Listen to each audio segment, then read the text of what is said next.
Howdy, my name is Jared, and you're listening to the Jared Show Knowledge Podcast. In the previous episode, we went over how the government works on paper. In this episode, we'll go over how things seem to actually work. Put your boots on, because it's about to get deep.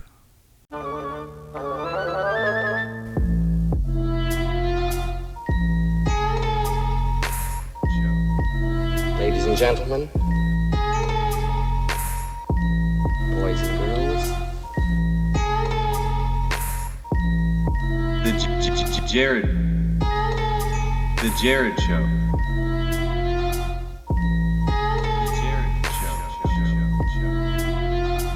want to change the world. Welcome to the show. Since it is a selection year, where the person with the biggest wallet wins, and promises get made that we all know will never be kept, I figured it was time to jump into the cesspool that is politics. No, I'm not running for any kind of office. I am campaigning for your eyes and ears, though. And no, I'm not saying that because I am going to run for office. We'll get to that a little bit later. What I am doing is I am campaigning for your views or plays. I've started a very underfunded, grass hanging on by the last roots campaign in hopes of waking a lot of us up. And in this episode, we'll peel back the curtain to see how things work, I guess you could say, in Washington. We'll be right back. Hey there, Jared here. I'd like to take this opportunity to thank you for listening or watching on YouTube. If you enjoy the show, make sure to subscribe and share this podcast with a friend, family member, or coworker. I'd also like to let you know about another podcast that I do called The Jared Show Wisdom Podcast. Check out the link in the description to check it out, or you can go to TheJarredShow.com, where everything is in one place. Both podcasts, both YouTube channels, all social media accounts, t-shirts, and much more. Thanks again, and enjoy the show. Welcome back to the Jared Show Knowledge Podcast. Before we get too deep into the swamp, that is the U.S. politics, let's try to gently wade in. First, let's go through how to get elected. Again, I'm not trying to be elected for office, and I'm not just saying that because I'm trying to be elected for an office.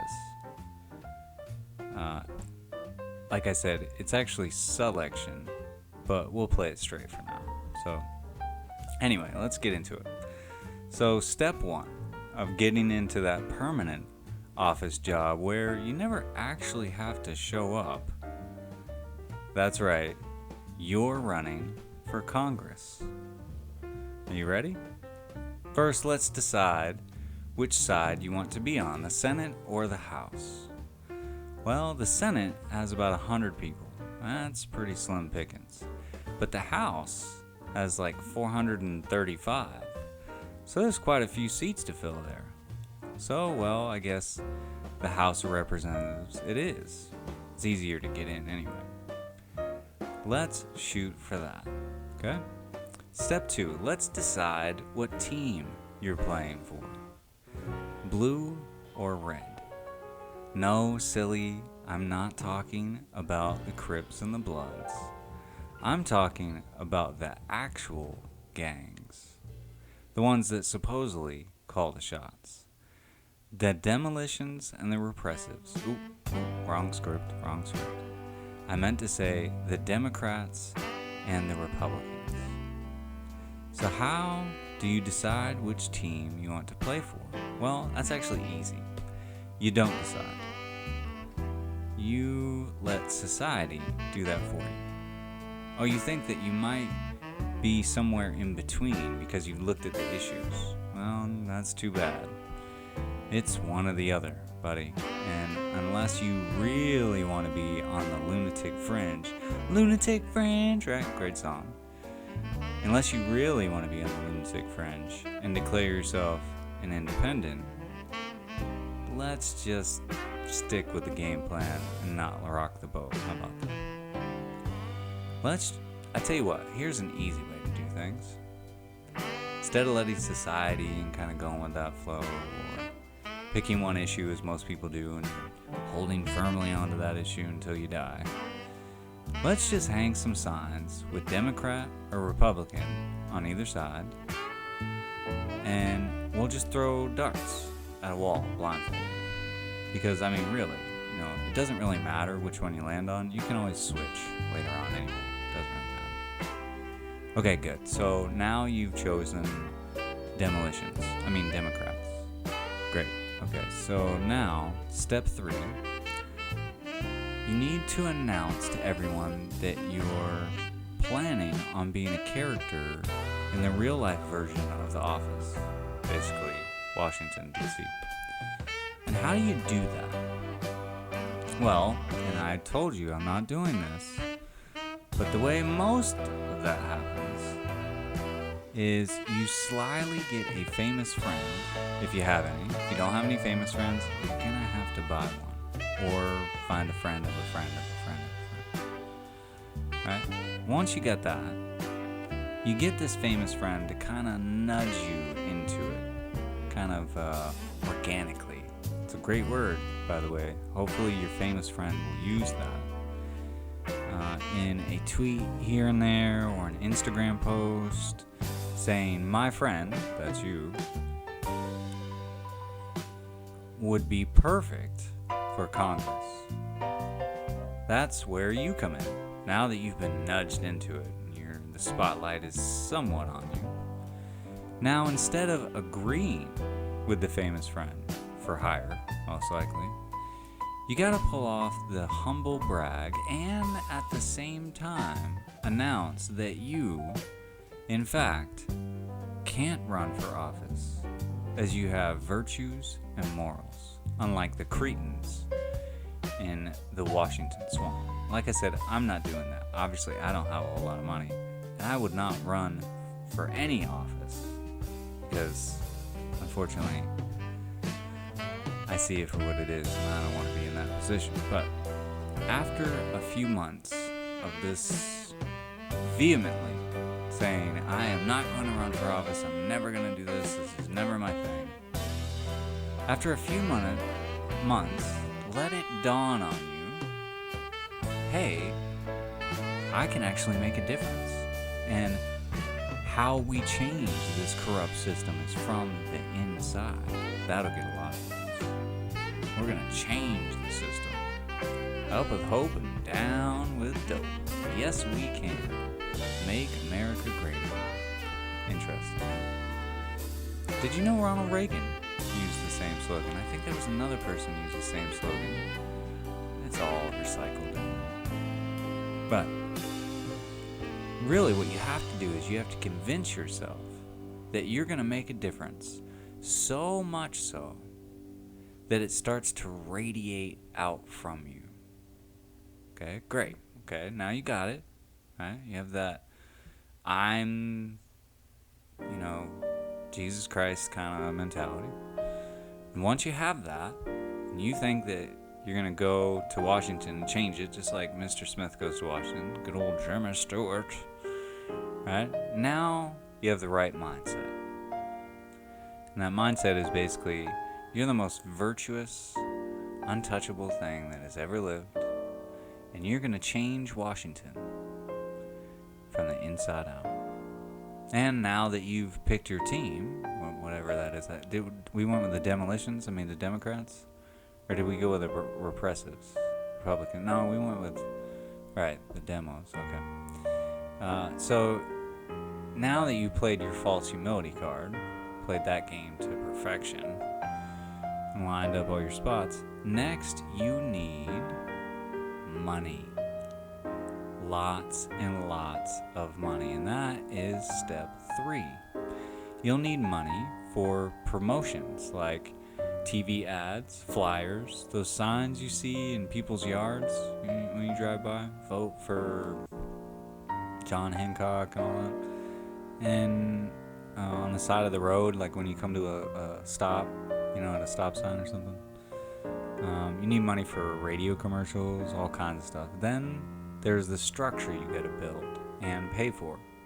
So you need a campaign headquarters, all the people on the staff that say they want to help you, but really they just need a job and a bump on their resume. And how are you going to get all of this money? Well, that's fundraising. And we're not talking about a bake sale or a car wash here. We're talking about $5,000 a plate under a tent at the country club. We're talking pledges rolling in through the phone lines. We're talking business. Real, true business. That's my business. Roll out. If you ever listen to Lucas. Stayed up about my business, right? We're talking about business. Right? Politics is business. A $5,000 plate dinner and regular people giving $50 because they like how you looked during the last rally is all well and good, but just that ain't gonna cut it. If you actually want to get selected and not run for office to get a message out there, kind of like Andrew Yang and Universal Basic Income, right? Andrew wasn't trying to win, he was just trying to get a message out there. A lot of people do that. That's why there's really so many candidates, supposedly, for president or all these different offices, especially president. They're really just trying to get a message out there, and that's a good way to get a big stage. But if you really want to get to the upper echelon of things, you're going to need business money. Not just $5,000 plate friendlies or, blue collar people that happen to see you and agree with the same rhetoric that you've cultivated. Make America and up with hope and we're going to do some stuff and we're going to balance the budget and all that stuff. You can fool those people all you want to. Like Bob Marley said, you can fool all the people sometime, but you can't fool all the people all the time, right? You're going to need business money. And we're talking about big business. You're going to need to make some promises. And this is where the swamp comes in. We're not quite there yet, though. You see, when you run for offices, there are two kinds of promises that you say. Those that you actually have to keep, and those that make you look good. Like, we're going to bring all the troops home, or we're going to go find, Saddam, or whatever comes to mind at the time, or whatever's polling well. See, they do all these different polls, where they try to find out what people actually give a crap about, and then basically they just say it. So if people happen to like, whatever the issue, the hot button topic is, right? Right now it's defund the police. So I'm sure there'll be a candidate that's going to be, if not Biden or somebody, we'll be talking about we need to defund the police, right? Just to say whatever the people want to hear, pretty much. You got to make those promises. But you already know that you don't actually have to keep any of those promises. But the promises that you do have to keep are to the people that are sponsoring you. The promises you say that make you look good, but you know will never happen to the public, written in speeches you read off of teleprompters, things like, we're going to Mars. By the way, every president has said that since 1969, 1970. Every single president has said, we're going to Mars, right? Sure we are. Right. Really, you can say whatever you want to. We're going to balance the budget, healthcare for everyone, whatever you want to say, right? Think of it like this. Think of it like Oprah at the end of a show. Only you don't actually have to deliver on the free cars or the money or any of those things. You just have to be really excited, but not too excited. Right, Mr. Howard Dean?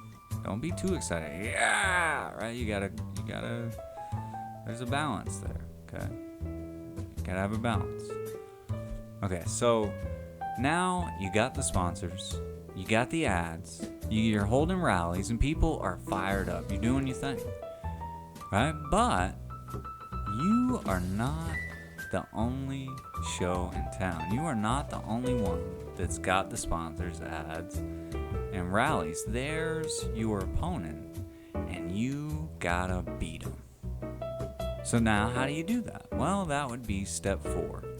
Step 4 would be by calmly discussing the issues and letting the people decide. No. Not exactly. That's not gonna work. You gotta destroy the person you're running against at all costs. You gotta hire more people. You gotta get a bigger staff to dig up some dirt on the other person. The more personal, the better. You might want to say something like $10,000 to the person that comes up with the juiciest story about the other candidate. That'll get them going, right? And what do you know? Your people go to work. They find out that the person you're running against, get this, forgot to pick up their kid from school last year, and boom, it's on the next ad. Do we really want to vote for someone that can't even remember to pick up their kids from school? If they treat their children like that, imagine how they would treat your children.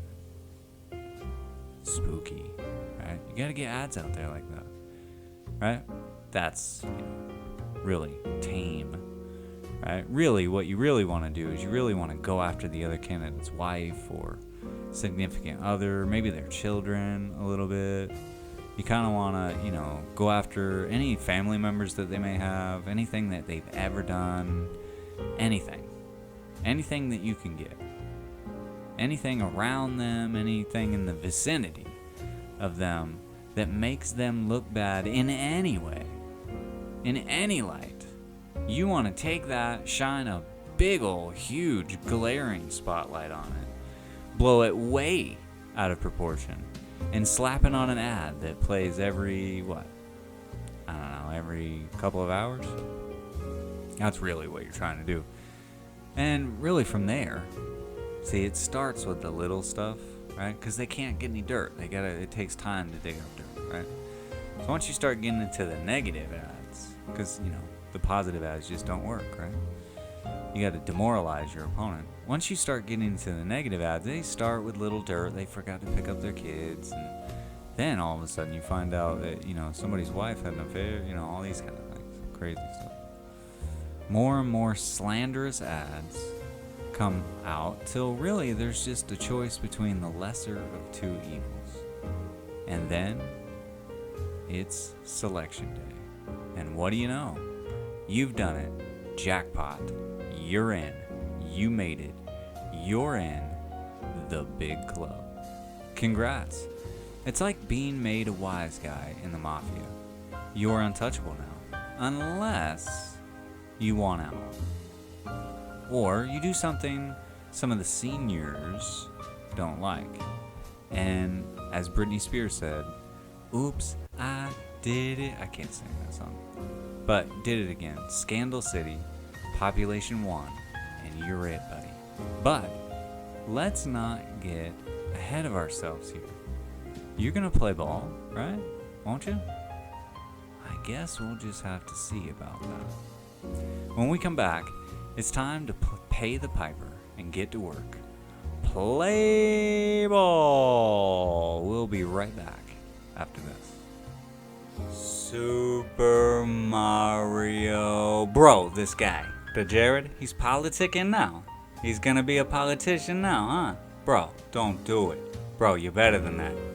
Oh, I see. It's like one of those parody things or something. Whoa, bro, you had me a little nervous. I thought you was going all Washington on me or something, bro. But seriously though, bro, if you used to run for something, bro, I'ma support that, bro. Cause, bro, I got your back. The Jared, that's my guy. You know what I mean, bro? Views, not votes. View my guy. The Jared. Watch the show, bro. Welcome back to the Jared Show Knowledge Podcast. I'm dropping suitcases full of important knowledge in this one. So keep that bad boy handcuffed to your wrist till the end. This bumpy ride is just beginning. So you got selected to join the big club. Congrats. Awesome. But what does that mean? As I said before, have you ever seen Mr. Smith Goes to Washington with old Jimmy Stewart? Bad Jimmy Stewart impression, but pretty decent movie actually. It's a great movie, and it's a great starter kit to get kind of a feel for how Washington operates. Look at it this way. Washington is all about laws, as I said in the previous episode. And that's true. Enforcing laws and creating new laws. And before they are new laws, they are just ideas on a page called bills. Once you get into the big club, it's time to repay your debts. The debts or promises you made to your peoples. Oh no, not the peoples. Your peoples. The people that fronted you the money to get where you are. The big oil companies, big pharma, alcohol companies, and now Mary Jane's friends in Colorado, California, and well, I guess pretty much everywhere else. You got to pay the piper. So how are you going to do that? Bills. Not dollar bills. Those are meaningless pieces of paper. No. Bills as in ideas that could get passed into laws. Let's just see how a bill gets made. You can learn how to repay the loan sharks most people call contributors by doing so. Ready? So I tell you what, let's take something like Obamacare. And I use that because it's a catchy name. Most people know Obamacare. Right? I'm not going to get into the whole Obamacare thing. I really don't care at the end of the day. I really don't Obamacare. Get it? I'm just using this restructuring of America's healthcare system as an example. Alright? So here we go. We're going to restructure America's healthcare system. Well, first we need a bill. Really a new law. And it has to be written so that it can be presented to both sides of Congress and voted on to see if it will be made into a law. So we write the bill out. Takes us however long. Really, we get to about 5 pages. And we say exactly what we need to say. Everything's hunky-dory.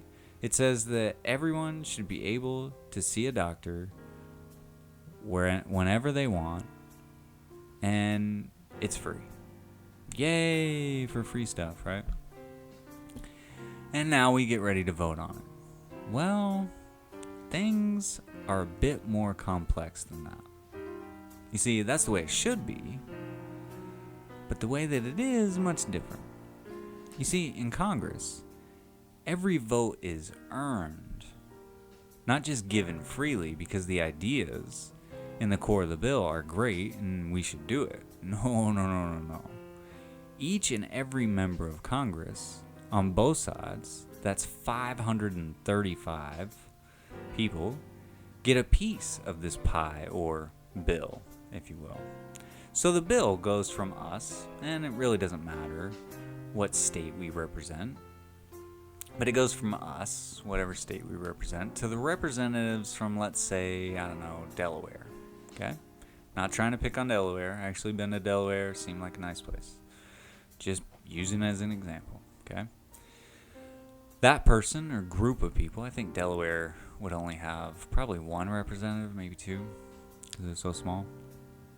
That person or group of people, however many people it is, take a look at our 5 pages and say, yeah, I dig it. But what's in it for me? Right? What's in it for me?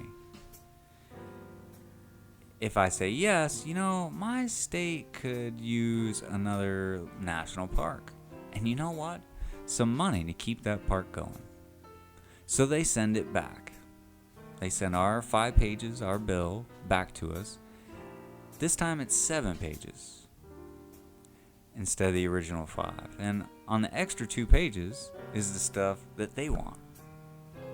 And we agree. Hey, you know what? Delaware does need another national park. Like I said, I've been to Delaware. I'm not saying this personally. If you're from Delaware, I apologize. I don't think I have any listeners in Delaware, or viewers. But if you are, I apologize.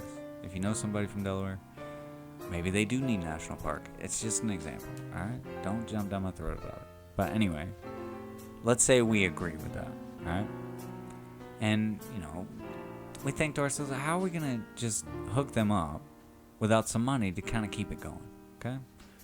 So we're cool with that, right? So we get to Delaware, and then on and on and on it goes till it goes through every state, including Washington, D.C., and many other principalities and places, until everyone has added what they want to it. And now what started as a simple idea of free healthcare explained in 5 pages turns into funding for new science projects in Montana, new statues in the middle of Times Square for New York, money for new fences in Wisconsin, money for researching what music apes like to listen to while they sleep. And the list goes on till the 5 pages turns into 500 pages. Now sometimes what one state wants, another doesn't want them to have. And things can come to a standstill really easily and really quickly. This whole process can be much like siblings trying to get the most out of good old mom and dad. This is part of the payback to the sponsor that fronted you the money. Mostly the $5,000 plate people and the people that gave you your little $50 that they had in their paycheck, that they liked the look of you, they liked your last name, it was just catchy. You're right, we need to balance the budget. That's how you pay back those people. Huh? Fronting you some money. Those people that got you into that cushy chair and a full liquor cabinet where drinks are poured at 9 o'clock in the morning to cure the hangover of greased wheels the night before. We're going to get into those greased wheels, what that means. What that means is when you come back with revisions and the little side deals. And there's much more we don't even know about, like lobbyist deals. Now this is all legal. Lobbyist is completely legal, right? But this is where big corporations like, let's say Big Pharma, right? I'm not going to name any corporations, but let's say Big Pharma, right? Pharmaceuticals. This is where they come calling to the elected representative and ask for their favor, right? You see, they gave you a lot of money, and in exchange, after you get elected, you owe them a favor, huh? You owe us a favor, bro, right? So when a bill comes down the line that looks favorable and easy to get passed, let's say, I don't know, Obamacare or whatever it may be, that they already know everybody's going to get on board with, they say, hey, by the way, Mr. Elected Peoples, we need a favor. Can you just slip this in there? You know, they might put something in the bill that will help them make money. Like greasing some wheels over at the EPA, the Environmental Protection Agency. So they will look the other way when Big Pharma dumps some toxic waste. Or maybe a bill that says vaccine manufacturers cannot be held responsible for any injury or death that they may cause ever. That's a bill, by the way.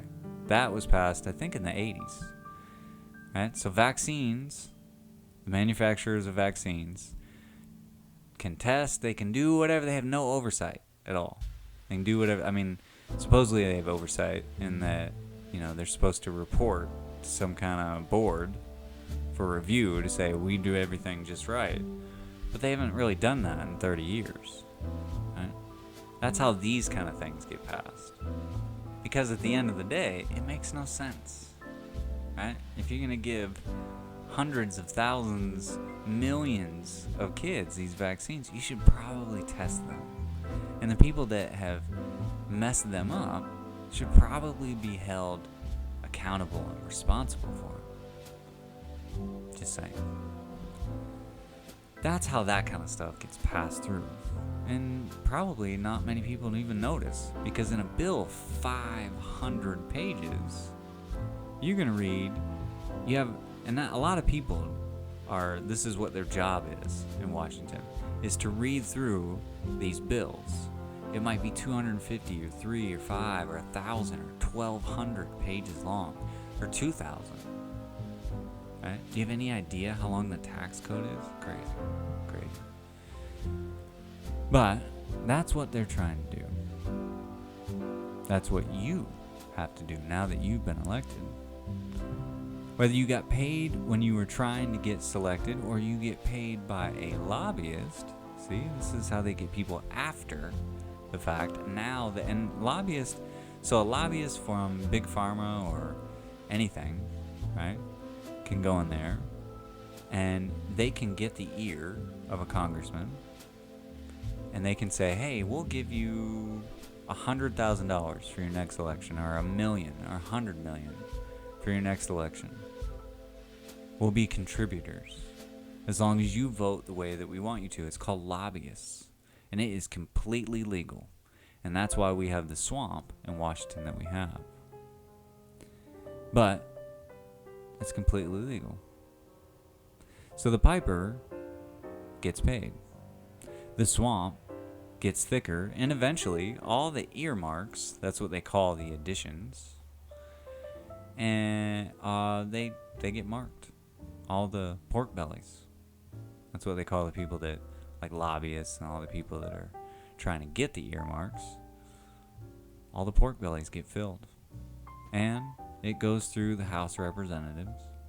Then the bill goes to the Senate.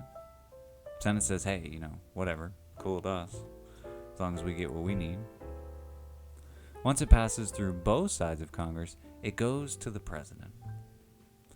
The president decides to either sign it into law, or he can do what's called a veto, meaning he rejects it. It doesn't become law, and it's back to the drawing board for everyone. This is the basics of how things work in Washington. Every wheel needs grease, and every wheel is extremely squeaky. When we get back, we'll get into a little bit about how this swamp affects the productivity of the government, and we'll start getting closer to uncovering the ghost in the machine. We'll be right back, right after this. Yeehaw, y'all, this here's Sweet Tea Tucker, and boy, oh boy, what is going on with all this politicking? Reminds me of the ticks on my dog, bloodsuckers. I'm glad my bro Jared's got my back and saying something about all this mess. I can't wait to hear what he's got to say about this whole mess. Since he's my buddy and all, he let me in on a little secret. Now don't you go and tell nobody. But I heard he's gonna have some t-shirts coming out next week. Something about views and not votes. Anyway, let's see what this guy's got cooking. I can't wait to hear it. Welcome back to the Jared Show Knowledge Podcast. Let's get back out of the swamp, take a nice hot shower to rinse off all that slime, and see how this sludge and slime are gumming up the works. It's actually easy to see how this swamp hinders the old government. It renders it ineffective by creating so much bickering that not much can get done. What's interesting is that's how Congress and everyone in Washington likes it. It's kind of like working at a dead-end job, and I am really about to screw up my resume right now, so I hope that all this becomes worth it at some point, because I'm going to explain what playing the game is all about, okay? Don't take this and run with it and use it against people. I'm just saying, this is how Washington works. This is how everybody has figured out how to, it's called playing the game in business, okay? So most employees at a dead-end job play the clock game. You got 8 hours to kill, and most of the time, the work you have to do, if you really focused, would only take a few hours, unless you just wanted to clean everything all the time.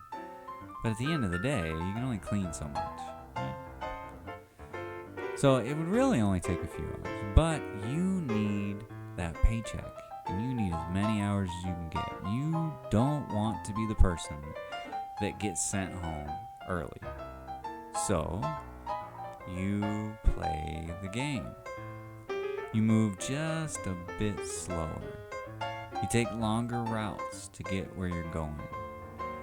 You draw out conversations with customers. You pace yourself. As one of the guys I work for once said, "It'll be there tomorrow." I won't say his name. I do like saying the guy's name. It's hilarious. But he used to say it all the time. "It'll be there tomorrow." Pace yourself. Politics is much the same. And any gung-ho, eager to please, can't wait to change the system from the inside FNG, that's fucking new guy, in case you didn't know, is bound to get the hint the hard way. Much like getting met in the cooler by the nighttime crew of line cooks and told to calm down, politicians have a way of saying calm down. It's through the media, using slander and accusations. Like a twist in a mind-bending movie. Once you get it, it's not the same when it happens to be on late one night when you can't sleep. You know the twist. He sees dead people. Bruce Willis is dead. Sorry if I ruined that movie for you. I'll refrain from saying the title at least to keep a shred of mystery alive. Politics is the same thing. Only I am the spoiler alert. This is the spoiler alert. But we haven't even got to the twist yet. Or the end. We will. You see, back in Woodrow Wilson's days, we're talking around 1912, politics was more on the up and up. Mostly because not many people involved knew what was going on behind the scenes. Like a happy truck driver driving around town delivering Soylent Green, and I won't ruin that movie for you either. Just know that don't eat Soylent Green, okay? Just don't do it. Most of the people in Washington didn't know what was going on, much like the truck driver. You know, as we went through the roaring 20s, no one much cared. Although good old J. Edgar Hoover sure seemed to. At least in the movies he did. Getting on through the Great Depression, Mr. old Frank D. Roosevelt decided we should adopt some socialist ways with Social Security, unemployment, and others. By the time we get to Nixon, things began to unravel, and the government's true colors started to show. Green greed started bleeding through the red, white, and blue like a bad paint job with no primer. The system that we just went over breathed its last breath on August 15th, 1971. The US dollar became a fiat currency, and the game of politics entered a new phase. A new game was being played where the politicians were actually pawns, not the other way around. That, my friends, is a bit too deep for us to go into now. We will get there. I'll give you a little preview of the end. And that's somewhat the end. It's interesting how things actually started for us and what we have always, all through time, lived under. It's a system of the have versus the have-nots. And we're going to get there. But we won't stay there. Understanding those things, calling it woke. We're not going to stay in that frame of mind. As a great poet once said, we're going to break on through to the other side. I can't sing, but I want to. I'm not going to, though.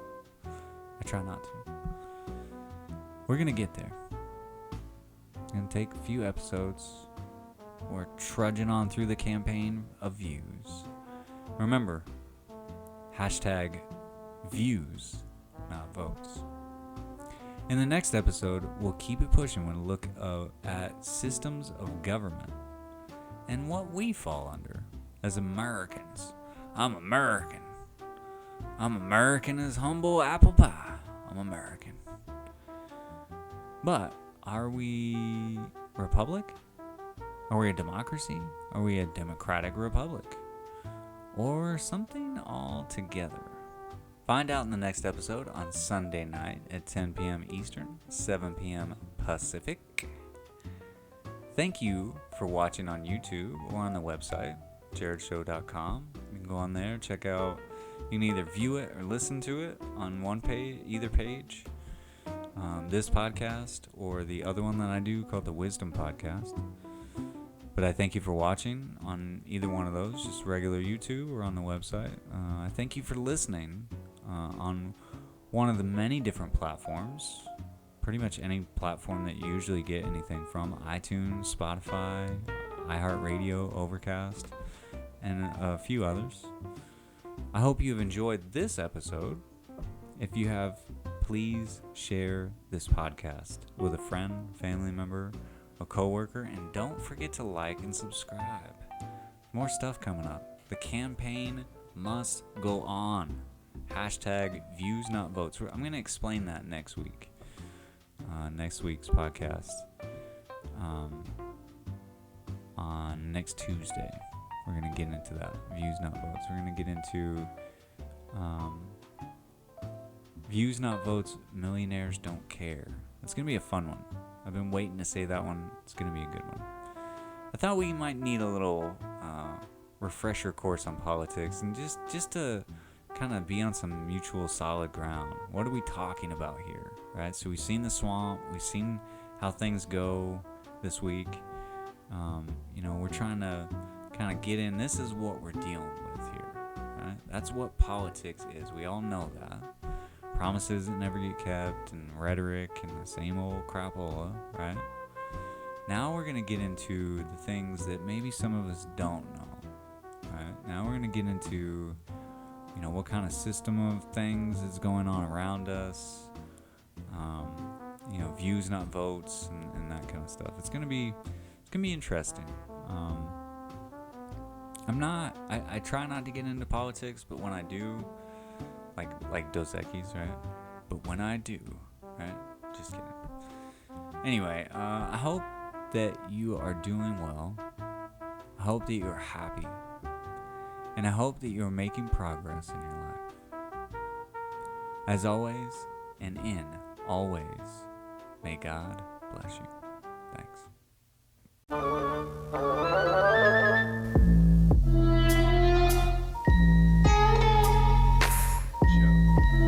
Ladies and gentlemen, boys and girls, The Jared Show.